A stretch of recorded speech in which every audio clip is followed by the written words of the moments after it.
भगवान बुद्ध एक दिन वन से गुजर रहे थे। रास्ते में एक व्यक्ति जमीन खोद रहा था। बुद्ध विश्राम के लिए वृक्ष के नीचे बैठ गए। उस व्यक्ति को खोदते खोदते एक कलश मिला। कलश में हीरे जवाहरात भरे हुए थे। उसने सोचा, आज मेरा भाग्य जाग उठा है। उसने कलश बुद्ध के चरणों में रखा तथा कहा, आपके आशीर्वाद से ही मुझे यह अकूत दौलत प्राप्त हुई है। मैं इसमें से कुछ रत्न आपको भेंट करना चाहता हूँ। बुद्ध ने कहा, तुम्हारे लिए ये दौलत है, किंतु मेरी दृष्टि में यह विष के समान है। बिना परिश्रम के मिला धन विष ही होता है। वह व्यक्ति नाराज होकर कलश लेकर चला गया। उसने हीरे जवाहरात बेचकर संपत्ति खरीदी बुद्ध ने, और दरिद्र से धनवान हो गया।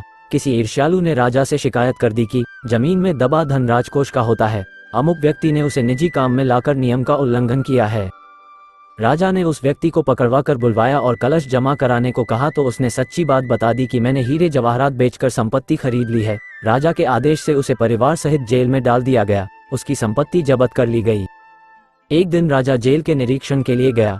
उस व्यक्ति से भी मिला। उसने कहा, राजन, मुझे जब वह कलश जमीन से मिला तो बुद्ध वहीं थे। उन्होंने मुझसे कहा था कि इसमें रत्न नहीं विष भरा है।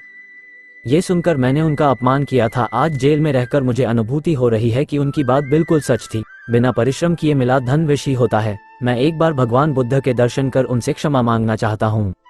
राजा ने भगवान बुद्ध को ससम्मान राज्य में आमंत्रित किया। जेल से निकालकर उस व्यक्ति को बुद्ध के पास ले जाया गया। उसने उनके चरणों में बैठकर क्षमा मांगी तथा कहा, आपकी बात सत्य थी।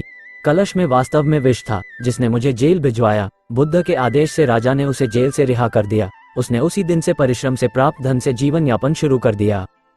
ऐसी और ज्ञान की बातें जानने के लिए मेरे चैनल को लाइक, सब्सक्राइब और शेयर करें।